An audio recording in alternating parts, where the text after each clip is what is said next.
Mesdames et messieurs, assalamu alaikum wa rahmatullahi wa barakatuh. Que la paix, bénédiction, mais aussi la miséricorde d'Allah soit sur vous tous. Ravis toujours de vous retrouver dans cette nouvelle édition de Culture religieuse, votre fenêtre sur le monde de l'islam, sur les différentes dimensions de l'islam.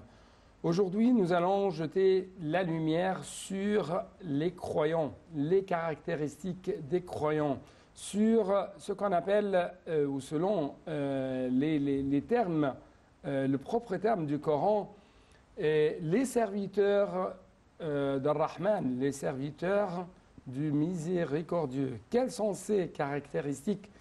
Quelles sont ces nobles caractéristiques et attitudes prêchées par Allah, qu'il soit glorifié, à ses serviteurs? C'est ce qu'on va savoir durant les éclaircissements de notre invité, docteur Kamal Gadallah, notre grand professeur à l'Université de l'Azhar. Vous êtes toujours le bienvenu sur Native International. Merci. Merci beaucoup pour votre présence. Et je dois vous laisser les paroles pour nous donner plus d'explications en ce qui concerne les différentes caractéristiques des croyants. En fait, quand j'ai lu les versets, les hadiths concernant ce sujet, donc les croyants, ce ne sont que des gentlemen, ce sont des hommes très nobles. Donc, est-ce que vous pouvez donner plus d'explications en ce qui concerne les caractéristiques des croyants? Oui, vraiment, dans le Coran, lorsqu'on parle de des attributs, des caractéristiques de croyants, donc on est très surpris, en fait, très étonné. Parce que même lorsqu'on débute la lecture du Coran à partir de la sourate La Vache, numéro 2, Alif Lam Mim, ذلك الكتاب لا ريب فيه هدى للمتقين. Le muttaqin, c'est-à-dire les pieux, c'est-à-dire les croyants. Ouais. Quels sont les pieux?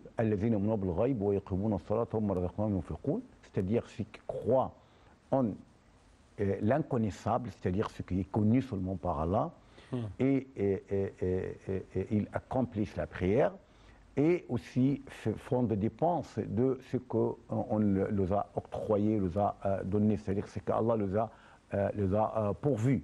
Ouais. Et ceux qui croient en ce qui a été descendu, c'est-à-dire le Coran, et ce qui a été révélé avant toi, c'est-à-dire la Torah et l'Évangile, les autres saintes écritures. Ouais. Donc, il s'agit d'un groupe tout à fait bien choisi, élu par Allah, vraiment. Ouais. Parce que leur peur, en fait, ou bien leur croyance en ce qui est l'au-delà, leur dicte de ne faire que le bien.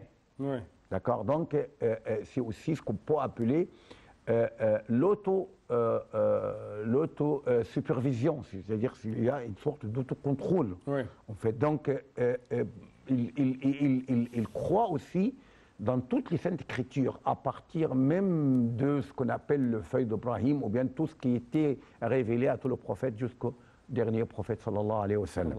Donc, dans d'autres versets, il y a les qualités de croyants en détail. Ouais. Par exemple, vous avez dans la sourate Al-Mu'minun, Qad aflaha Qad al-mu'minun. aflaha al-mu'minun, c'est-à-dire une sourate qui porte même le nom de croyants. Avant cette sourate, à la fin de la sourate, le pèlerinage, Al-Hajj, on trouve wa ma ja'ala alaykum fi ad-din min haraj. Ouais. C'est-à-dire, Allah ne vous a rien imposé de gêne en matière de la religion. C'est-à-dire que vous êtes seulement obligé de faire des choses qui sont toujours à votre portée, qui ne dépassent pas du tout votre capacité, votre compétence, d'accord, votre possibilité de porter.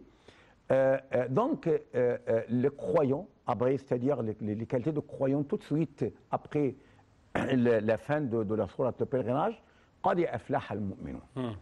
Bien heureux sont les croyants. Pourquoi ils sont bien heureux? Bien heureux. Bien heureux. Pourquoi ils sont bien heureux? Aussi bien dans le Siba que dans le Dola. Aflaha ici, c'est Il a bien réussi. heureux, il a réussi. Il a réussi et il est bien heureux. Oui, parce que c'est donc il n'aura la khawfun alayhim wa lahum yahzanun. Ouais. C'est-à-dire ils ne seront pas infligés de tristesse. Pourquoi? Premièrement, alladhina hum fi salatihim khashi'un. Ouais. le recueillement de la prière. Ce n'est pas une question formelle, mais c'est une question tout à fait cardiaque. C'est-à-dire que les actes pillent en tête la prière. Ils ne sont que des indicateurs. C'est-à-dire quoi, indicateurs? C'est-à-dire que votre prière n'est pas basée sur des simples gestes, mais elle est basée sur une sorte de métamorphose. C'est-à-dire, avant de faire la prière, on pourrait être un peu triste, on pourrait être un peu énervé, on pourrait par exemple avoir des soucis, des problèmes d'ordre psychologique et psychique. D'accord? Lorsqu'on procède à faire la prière, tout de suite après la prière, on est calme. C'est pourquoi le prophète, sallallahu alayhi wa sallam, il disait à Bilal, Arihna bis-salati ya Bilal. C'est-à-dire la sérénité. Ah, la sérénité. Permets-nous d'avoir de la sérénité grâce à la prière. Donc c'est une source d'apaisement, de sérénité, de quiétude, de tranquillité. D'accord? Donc être recueilli aux prières, c'est-à-dire être prédisposé à changer pour le bien, à changer pour le mieux. C'est-à-dire qui s'abstiennent complètement de ce qui est vilaine, de paroles, par exemple, de paroles fades qui n'ont rien à voir avec ce qui est utile.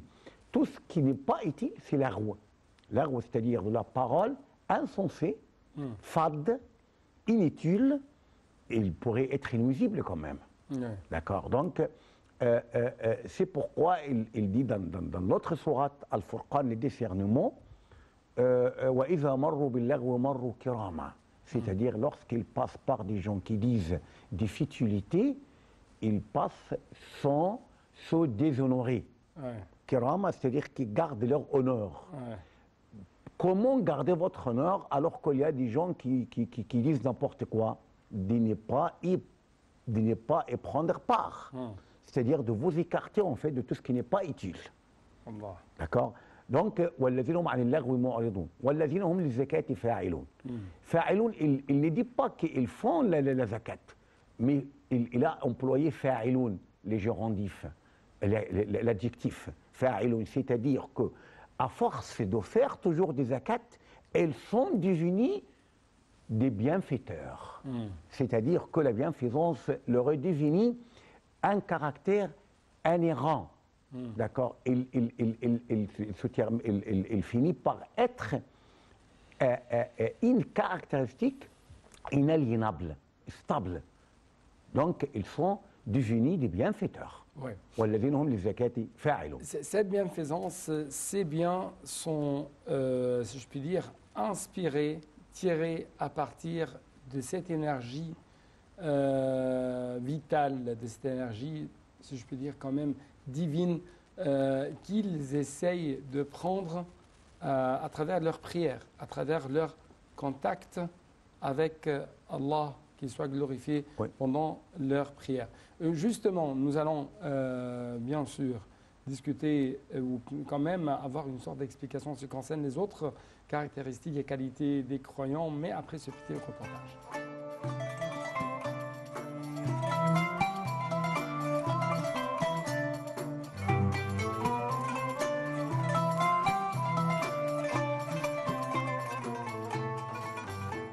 Les serviteurs du tout miséricordieux sont des êtres dont le nom est exclusivement annexé à celui d'Allah.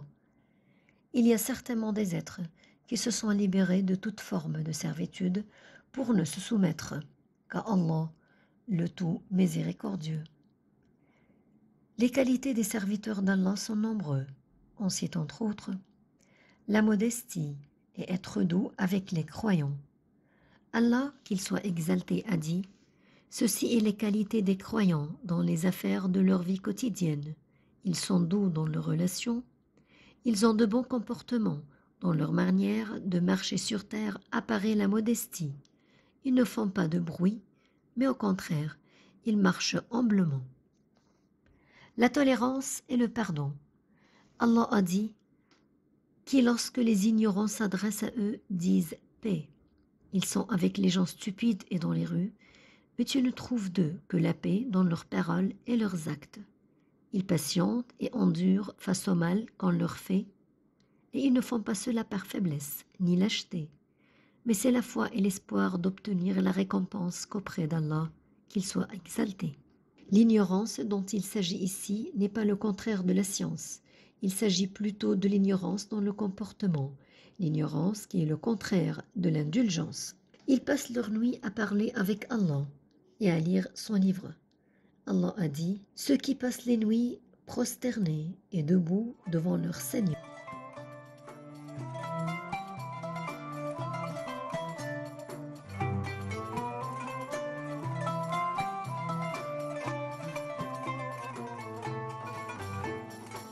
Donc, chers téléspectateurs, encore une fois, il y a toujours des caractéristiques très éminentes dans la personnalité des croyants. Parmi ces caractéristiques ou ces qualités, c'est la chasteté.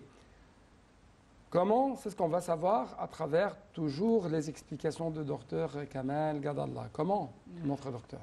Oui, donc Allah a déterminé exactement ce qui est licite, ce qui est illicite dans la question de la sexualité.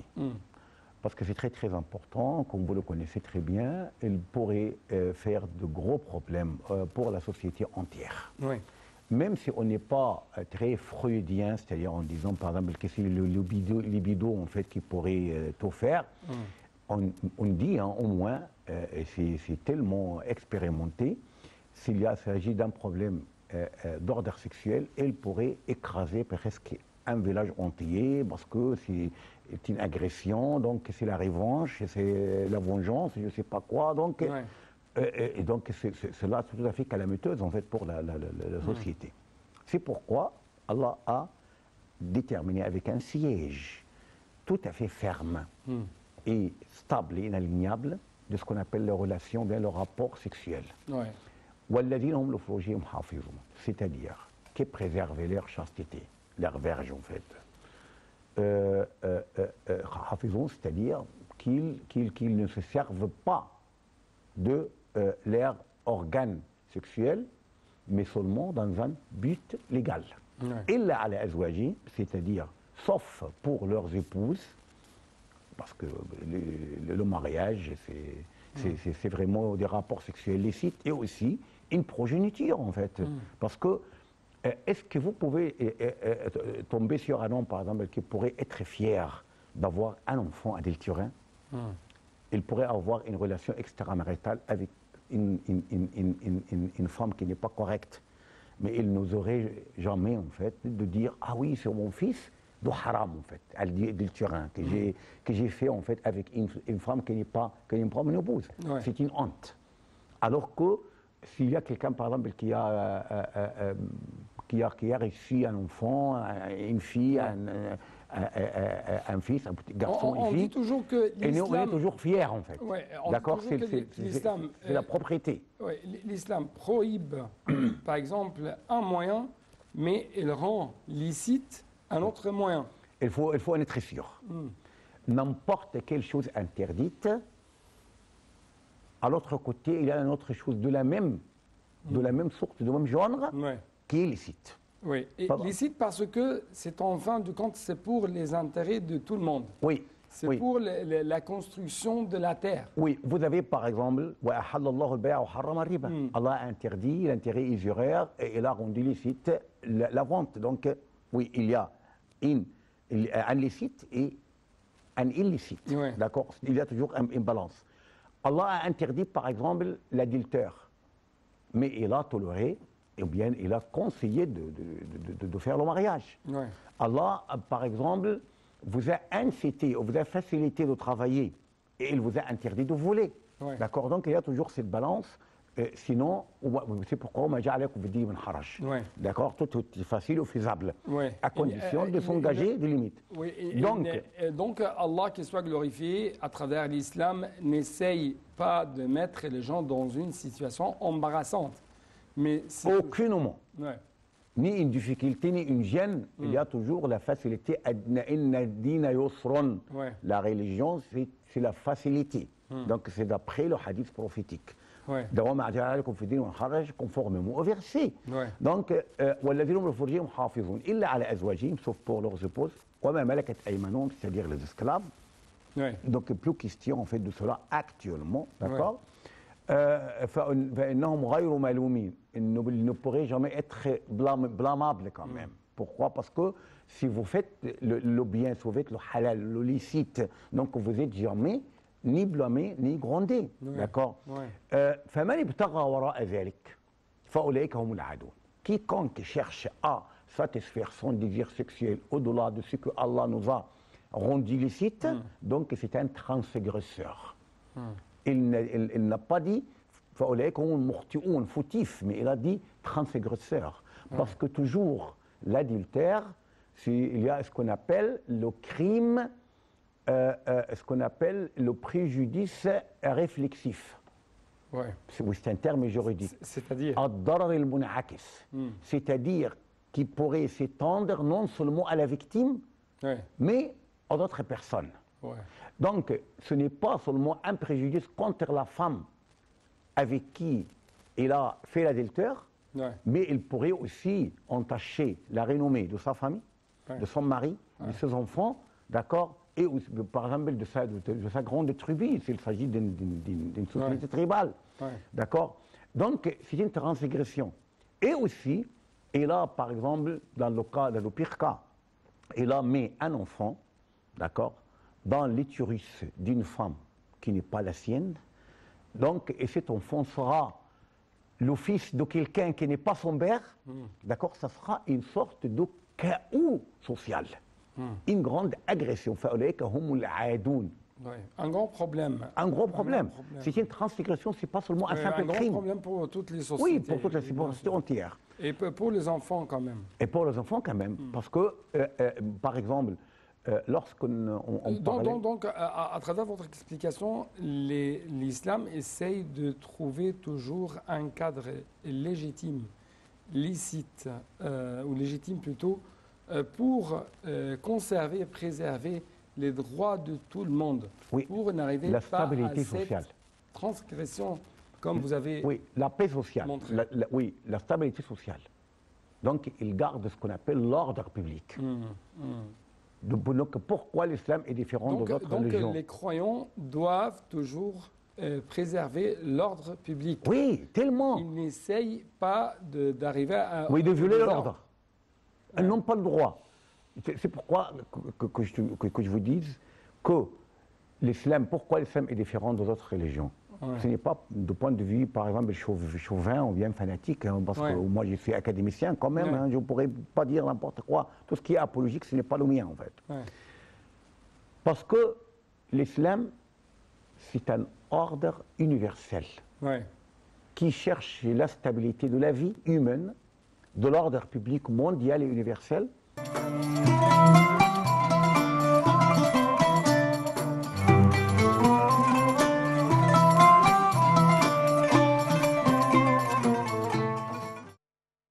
Donc, chers téléspectateurs, encore une fois, il y a beaucoup de qualités très nobles, des caractéristiques que chaque croyant doit posséder. Parmi ces caractéristiques, c'est être honnête et être engagé à respecter votre pacte, votre promesse, votre engagement.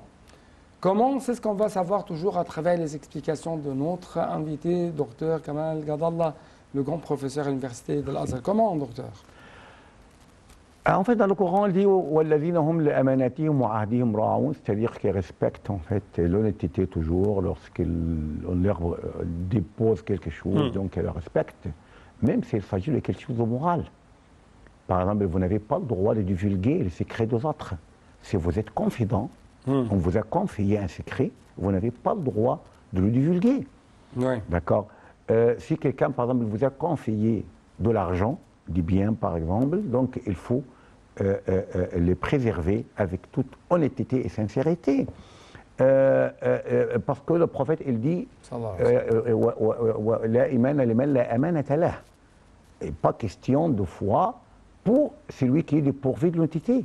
Donc il n'est pas honnête, il est malhonnête. Donc comment parler de sa foi s'il est croyant et pas croyant. Normalement, on n'est pas croyant. D'accord? Donc, la croyance, la foi et l'honnêteté sont indissociables. On ne pourrait pas les dissocier, en fait, parce qu'elles vont de pair. Si vous êtes honnête vis-à-vis des autres, normalement, c'est tellement aisé d'être honnête vis-à-vis de votre Seigneur. Et vice-versa. Donc, si on n'arrive pas, par exemple, à garder, à préserver un petit secret, en fait, confié à nous par quelqu'un. Donc, comment, par exemple, on serait honnête vis-à-vis de son Seigneur. L'honnêteté, c'est aussi ce qu'on appelle l'engagement, le respect des engagements. لأمانتهم وعهدهم راعون. العهد وأوفوا بالعهد إن العهد كان مسؤولا. D'accord. Donc, tout engagement, en fait, c'est une obligation qui incombe aux croyants dans tout le domaine, même vis-à-vis les ennemis. Ce qui pourrait vous étonner un peu, c'est le fait, donc, moi personnellement, je dis toujours, je dis inlassablement, qu'on lit le Coran qui d'une façon superficielle et passagère. On ne s'arrête pas à tous les versets.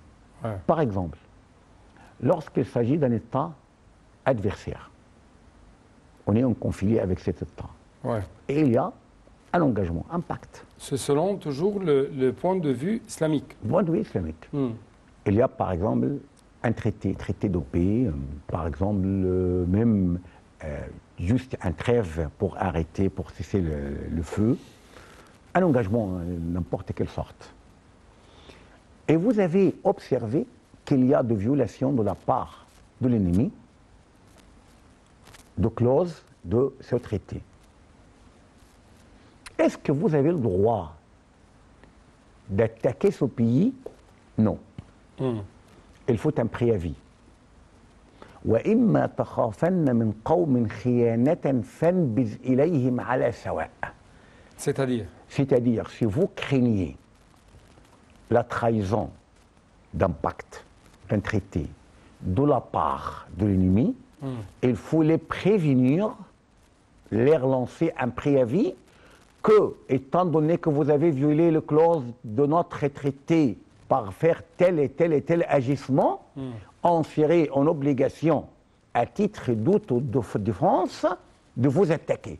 Soit vous présentez des excuses, des éclaircissements, explications, et en cas d'échéance, des dommages-intérêts, et de vous engager de nouveau, de respecter les clauses, sinon on va reprendre la guerre. Donc, jusqu'à quel point, voyez-vous, en fait, l'islam respecte l'engagement, et il faut être obligé par la force de ne plus respecter l'engagement. C'est-à-dire par les agissements de l'autre partenaire. D'accord. Toujours, il y a beaucoup d'autres caractéristiques et d'autres qualités concernant le croyant, concernant avec plus de précision la spiritualité et l'attitude des croyants. On va essayer de savoir tout ça dans d'autres éditions, mais je n'ai plus de temps pour vous donner plus d'espace pour nous expliquer les autres qualités des croyants. C'est pourquoi permettez-moi de vous remercier infiniment et merci beaucoup. Donc, chers téléspectateurs, on va bien sûr essayer de discuter et d'éclaircir avec plus de précision les autres qualités des croyants, mais justement, je dois vous dire actuellement merci beaucoup et assalamu alaikum wa rahmatullahi wa barakatuh, que la paix et bénédiction, mais aussi la miséricorde d'Allah soit sur vous tous. Au revoir.